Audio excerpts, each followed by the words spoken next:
Yuni Shara dapat kejutan di ulang tahun ke-51.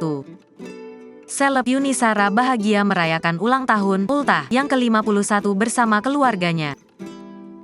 Momen ultah Yuni Shara kedatangan tamu spesial yang merupakan mantan suami Henry Siahaan.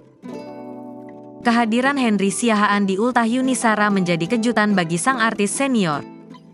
Diketahui Yuni Shara dan Henry Siahaan telah cerai 15 tahun lamanya. Kini Henry Siahaan tampak akrab dengan mantan istrinya Yuni Shara. Bahkan penyanyi senior Yuni Shara peluk erat mantan suami Henry Siahaan. Momen tersebut berlangsung saat Yuni Shara merayakan ulang tahunnya yang ke-51. Tampak dalam foto yang dibagikan Yuni Shara, sang artis meniup lilin ultah. Selain mantan suami, anak-anak Yuni Shara terlihat hadir dalam momen bahagia itu. Sebelum merayakan bersama teman-temannya, Yuni memilih merayakannya bersama dua anak bujangnya.